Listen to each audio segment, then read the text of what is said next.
Today for a final time, critters, as we go over these last 3 boxes of minis from the WizKids Dungeons & Dragons Critical Role Crossover Combo Collaboration, and that is the Factions of Wildemount. And you can see we have 3 different boxes here. This top one, Dwarven Empire, this one, Clovis Concord and Menagerie Coast, and the bottom one is the Kron Dynasty and Xhorhas. These are all NPCs. We don't have any monsters in here. So we're all looking, NPCs, humanoids of some kind, right? Medium or small minis. And most of them are kind of generic things. Oh, I guess there is a... Oh, no. That's all of them. So we have... Most of these are, again, things that you saw in the Explorer's Guide to Wildemount book. And they're pretty much, I would say, a lot of the time, generic NPCs for the given regions. For example, Volstrucker Agent, Dwendalian Farmer...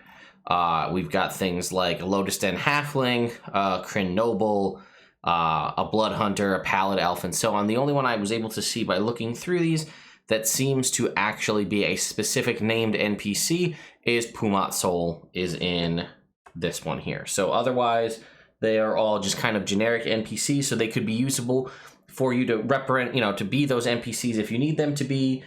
For your Wildemount campaign, or they could be used to be player characters and things like that. Some of them have the Volstrucker Agent, for example, has a lightning effect. We've got some Bard types here. We've got a Blood Hunter. So you've got a couple different options.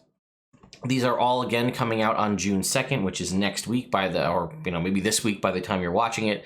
And they all retail for $49.99 for each individual box. They look to come with about 10 minis or so in each box. And that's enough from me. So let's go ahead and move in close. I'll bring in the close-up cam and we'll go through each box individually and talk about them. Some of these look like they're really, really good high-quality minis with a lot of effort. Some of them, maybe not so much. The eyes are usually what gives it away. If the eyes are good quality, then usually the mini is too. But some of these have some serious Uncanny Valley eye stuff going on here. So anyway, I'll let you be the judge. So up first, we're doing the Clovis Concord and Menagerie Coast set. So up here is a Clovis Concord Zalesso, which appears to be a Dragonborn of some kind. Again, I really like the style of the clothing. Obviously, me, orange is my favorite color here. Let's get ourselves in a little bit closer. And I'm digging the hammer, or this Warhammer or Maul. I like the gold on the armor here. This is a pretty solid mini. I like this one a lot. Next is our Pallid Elf. Again, this is the new elf subrace introduced in this. But take a look at the face. All right, that looks like it leaves a little bit to be desired. The lipstick or the lips there in the face is just kind of blotchy on there. I don't know if they even line up perfectly with the eyes. If you look at the fingers on that glove there, they seem to kind of just blend together. The armor looks fantastic. That looks great. I don't know if that's supposed to be like star patterns or something on the cloak, but to me it just looks like splotched, speckled paint to me. I don't know. The hair, maybe the paint could have been a little thinned, but again, not my favorite. Then we have the Fisherman of Clovis here. Again, check out that face. Now, that left, or that eye that you can see there, looks like it might have whites to it. This one looks like it's just kind of a black blob. Now, maybe this is supposed to be a Pallid Elf, and that's why, compared to the other mini, which would have it look the same. The fish, I don't see a ton of detail in the fish. Looks like there's some smudged paint on the back. Look at the leg. Down the bottom there, you can see the black smudges of paint on the leg. The hair and the ear doesn't look like it really has much definition or texture to it. It just kind of looks like a solid blob, as does this sort of, the arm, kind of, the hand doesn't look very defined. I don't know. I think the other minis, the monster minis, seem to have it really done well. All right, so this is our Blood Hunter. Now this one, I think, does have a decent amount of detail to it. The face, I think he's supposed to have red eyes, so you can't really see the eyes too well on the pale skin. We can see there's sort of like maybe some scarring or cutting on the arm there from activating Hemocraft dice. or the Hemocraft feature. The back of the armor looks great. The hand, though, if you take a look at the hand there, where it's grasping, I don't really see the differentiation between the hand and the handle. That whole kind of connection point looks really kind of muddy and not well done. The sword, though, the flame effect on the sword looks great. But yeah, I don't think I'm super in love with these NPC minis. They're not really doing it for me. Here's the hollow one. Right, obviously the thing that we can see the sword protruding through the middle here. Axe in hand. Again, is that the ear? But it looks like the ear paint kind of spilled over onto the hair right there. You see that?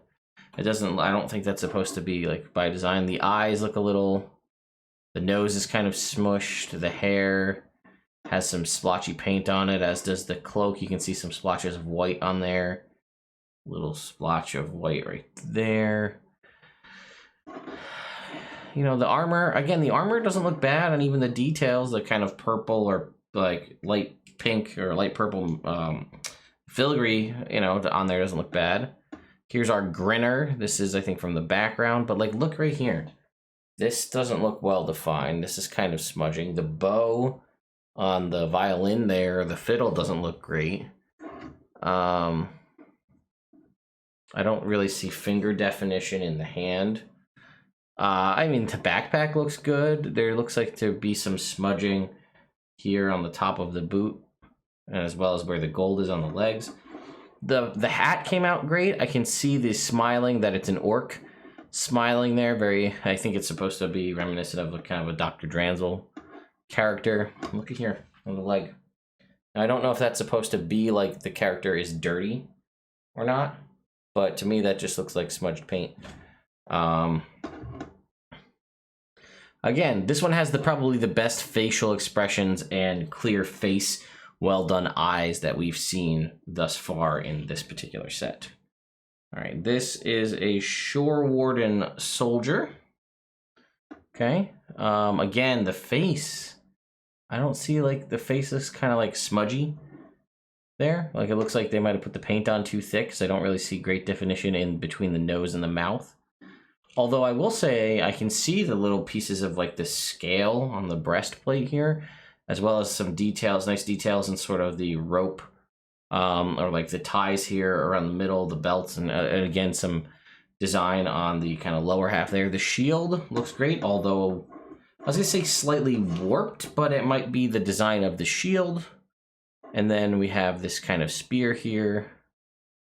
All right, the back looks pretty good. I like the headpiece, looks really good. But the face, just, again, kind of doesn't really do it for me. And then lastly, we have a Clovis noble here.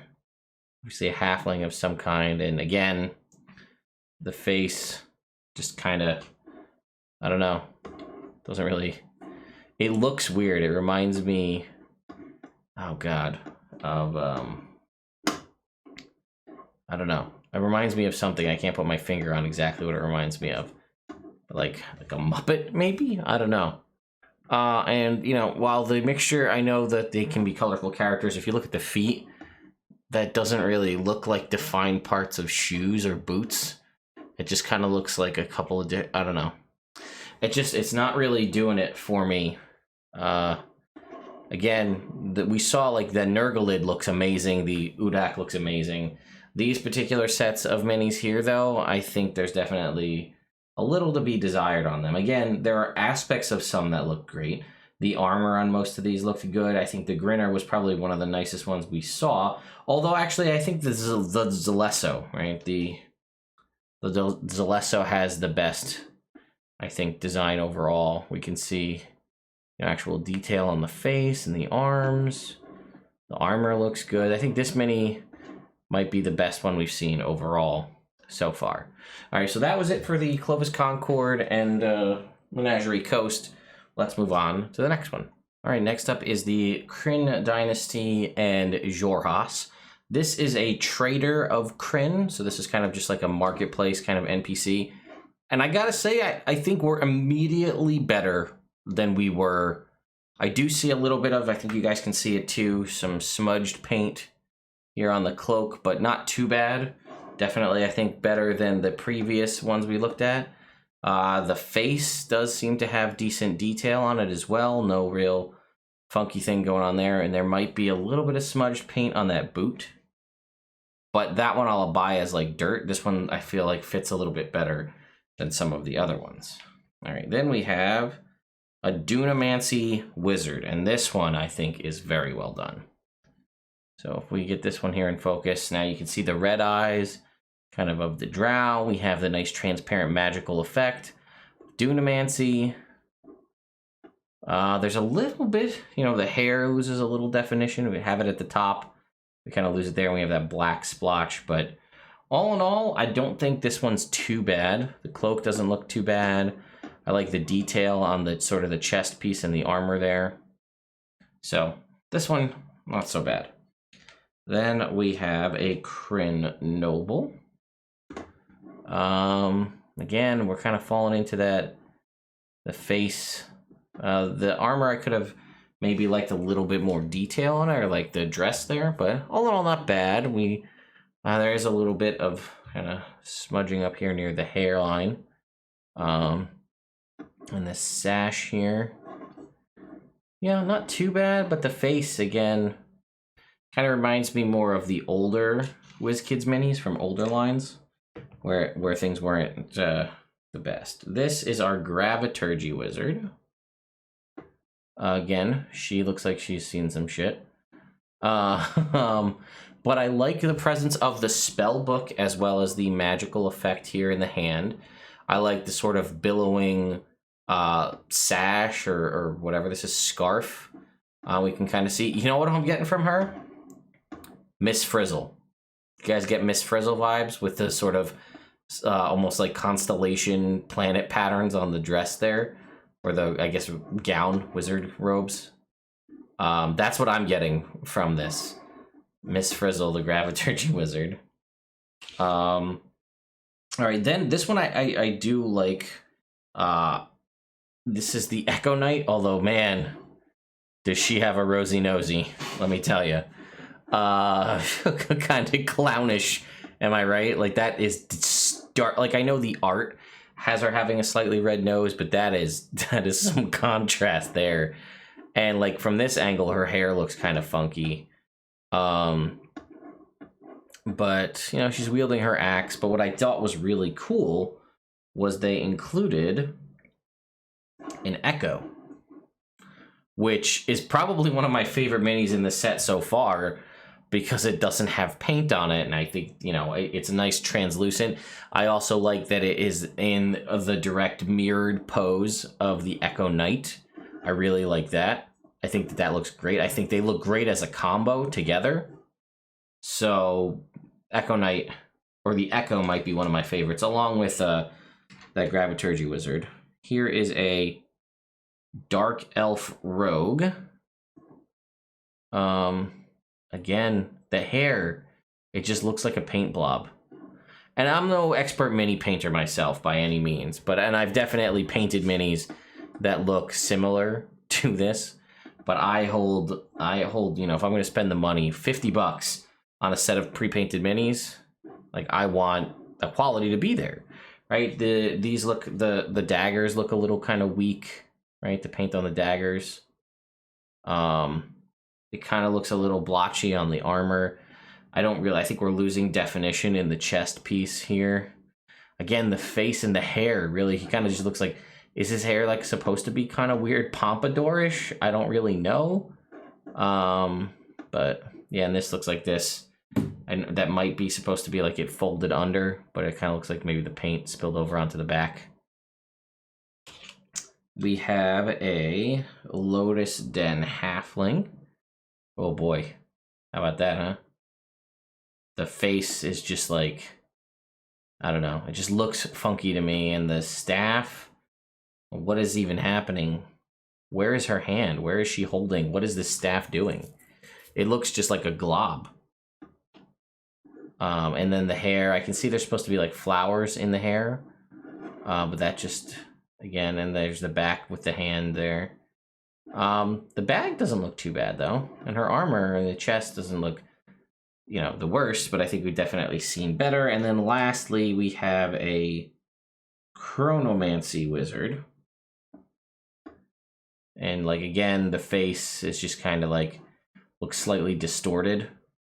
I like the magical effects that we see, although they look kind of muted too. And he's got, I guess he's supposed to have a white streak in his hair, I hope. And that's just not like a glob of white paint that ended up in the hair.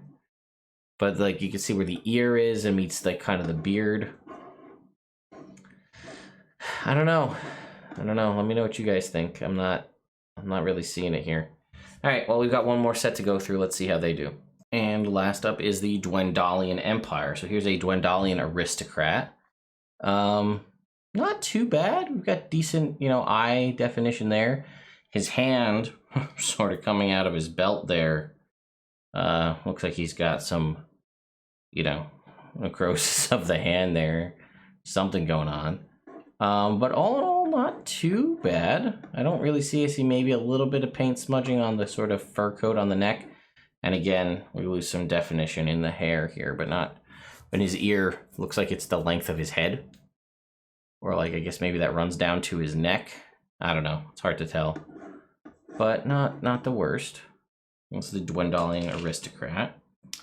We have a Hill of Pride's Call farmer here. He has seen some stuff. He's got those deep staring eyes, but you know, the arm, there's at least definition in the fingers. He's got maybe cabbages. I don't know. But yeah, not too bad. All things considered. Yeah, I might have, you know, personal choice. I might have picked a different color for the shirt, given the, you know, the color of the hair. But all in all, we've got a Dwarven farmer. Here we have a little bit of a, you know, she's got some doll's eyes going on here. But I do like the curve in the blade of sort of the scythe or the axe that she's got going on there. This colors kind of look a little muted. Look, there might have been some definition to like a pocket there. Turn around, take a look. Back doesn't look too bad. We got definition on the hair the whole way through. You know, all in all, not bad. Just the eyes. Those eyes will stare into your soul. All right, this is a Dwendalian Crownsguard. I think that's supposed to be a helm running down her face, but it kind of like runs over her nose. Maybe it's hair. I don't know. But her eyes don't look bad, though. We do have definite definition there in the lips. The sort of cuirass or I guess maybe like a pauldron situation across her shoulders there. A little weird. But all in all, not bad. You know, I like the definition sort of on the armor here. We can see the kind of the metallic there, and even the hair has a nice definition. The ponytail there. Just that really the piece, and like, is that her hair or her ears sticking out through her helmet? I can't really tell what it's supposed to be. But other than that, I'd say that's pretty good. And even the fingers have definition on where she's drawing the sword out the sheath there. All right, the Righteous Brand soldier though, he's been through some shit. Look at those eyes, huh? He's seen some stuff being a member of the Righteous Brand. But I do like the, you know, his armor, his pauldrons and his gauntlets and stuff have definition. His sword, you know, that's just a standard thing to kind of have. Either he's got a scimitar here or the sword just kind of got warped. That's pretty standard stuff, though. That happens to most minis. You can fix that with, you know, a hairdryer or hot water. Not bad though. Other than the eyes, not bad. All right, this is a Ravenite Dragonborn. We're gonna back ourselves out just a tiny bit. The eyes, right? What is going on there? I don't really see a definition. The eye just kind of looks like a blob on both sides. They've got the mauls, got some nice definition in it that they've got there. Even the fur on the back of the neck there. But yeah, again, it's another one of the face kind of does it for me. I'm not really sure that the mouth, maybe there's supposed to be teeth, doesn't really look like it. All right, we next up have our Dragon Blood Dragonborn. Again, kind of looks more fish-like than dragon to me. An axolotl maybe. But not too bad. That I just don't know, kind of like the mouth and the nose. They all sort of, the snout kind of just runs together. And like the hair, I guess. Dragonborn have hair? You'd think they have like tendrils or like scales or something. Just the brown to this yellow face just really looks like a very stark contrast. And it just looks like hair that you put on like a fish lizard man. Yeah. All right, we next up have a Volstrucker agent. Here, once again, we have those eyes that I've seen. It's a Volstrucker agent, so I guess probably has seen some shit. Started some shit, too. But we do have the kind of lightning effect on the hand, which I feel like could have looked a little cooler. And then the outfit is just, I mean, look at the arm. I don't know if that's supposed to be like a tattoo, maybe, or just a splotch of black paint. To me, not really. And the sword, it's just a purple, like magenta sword. I don't know. To me, this does not invoke the fear that I feel a Volstrucker agent should. And then last, saving the best for last, is of course Pumat-Sol. Now, Pumat-Sol definitely had more care and effort put into the Pumat mini here in the design, in the paint job. Even the hair has like texture. See him pointing to a book where they had to write out, fake words here in the book. All in all, I think Pumat is probably one of the better ones they did. And I think that obviously was for reasons. But yeah, there you go, folks. That is all of the minis from the 3 different sets of Factions of Wildemount, the new set of WizKids minis that was a sort of a joint effort between Wizards of the Coast, WizKids, and Critical Role. So we'll go ahead and zoom ourselves out a little bit, and we'll just start laying them all out so you guys can see everything together. So let me know what you guys think. Do you like these minis? Do you think they're good? Would you be picking them up for yourself? I saw some of you comment that it would be difficult for kind of like faction building. If you wanted to do like a set of like an army of a given type of monster, it would be pretty difficult because you'd be buying, you have to buy multiple sets at $50 each. And that could prove difficult if you're trying to build like an army. Or you want to have an encounter with multiple versions of a particular creature, which is definitely something, although blind box minis, you'd run into the same issue. But I guess, you have the chance of pulling more with blind box, whereas you're going to get what you get, which is good if you only need specific creatures. But if you're trying to outfit like a town in Wildemount, you're going to have to buy a bunch of these. Or even if you wanted to have, Pumat 1 and all the other Pumats, you'd have to buy 4-5 versions of this at $50 a piece, and you might only want 1 mini. So I would say, were I WizKids in Critical Role and I had the option to do that, I would offer these as they are. I might potentially offer these as part of the upcoming unpainted line, because if you don't know, if you're new to minis, what happens a lot of the time is WizKids will also release unpainted versions in their Wizards of the Coast. They call them Nulzer's Marvelous Miniatures, where they're unpainted versions of minis that we already have. Or sometimes it goes in the reverse. They release the unpainted first and then release a premium painted version.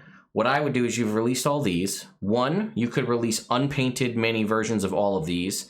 That, I don't know how licensing and things works with Critical Role, but if you release those, then anybody would be able to go out and buy them and paint them themselves. And a lot of the issues that I brought up about the quality of the paint or the way things were specifically designed would go away because you could paint them yourself. Another option would be to offer certain, maybe not all, or even individual options if someone wanted to buy 1 or 2. That's always, it's the same kind of thing, like I said, when you're doing blind box minis. If you're buying a booster box where you don't know what you're getting and you want like a bunch of goblins from in it, well, you might have to go to, whether it's something like Miniature Market, Facebook Marketplace, whatever it is, to buy multiples of those. But let me know in the comments, would you, if they released, say, these piecemeal, and you could buy each one individually for, I mean, you're saving money, right? Because they probably would sell each one of these individually at around $3 to $7 a piece, and you're getting, 10 of these roughly for $50. So that's part of the package deal. But let's say they released each one of these individually. So you could buy the pack of the, you get the 10 or whatever come together in one pack for $50. But you could buy just the ones you wanted individually for, let's say, $4. Would you do that? Now, again, like I said, there are websites out there like Miniature Market and Troll and Toad and things like that where they will buy these and they will sell them out individually, or people can trade them in and then you can buy them used. But would you be willing to spend like $4 a mini to buy each one individually? So if you wanted your 5 or 4 Pumots, you could buy each one. Because I highly doubt, and I could be wrong, but I highly doubt you're going to go buy 3 or 4 copies of this just to get multiples of one singular mini. And then what about you? What do you think about unpainted? Again, painting minis isn't for everybody, but there are a ton of tutorials out there from a variety of folks, including Critical Role and WizKids, as well as several others. So if you wanted to get into that, and you could potentially buy, let's say you wanted to build a whole bunch of Grinners, right? And you wanted to buy the Grinner mini, and you bought like 5 or 6 of them unpainted, then you could choose to paint them all the same color scheme if you wanted, or make them all individual, things like that. Or, you wanted to make a Blood Hunter and you like that style of mini, but your Blood Hunter is different. Now, obviously, you could paint the ones that I showed you, the pre-painted ones, and change some color schemes or something like that. But I do think unpainted versions of these would sell. So if that's an option that they're able to do, I would do it. But anyway, let me know your thoughts in the comments down below. As I said before, I'll put links in the description. If there are affiliate links available from Amazon, I will put those, which means I benefit monetarily if you're kind enough to buy from one of those links. They're again available on June 2nd, $50 a piece for the 3 different sets. So a final thank you to WizKids and the Critical Role team for sending these over for me to unbox and review. I will see you all next time.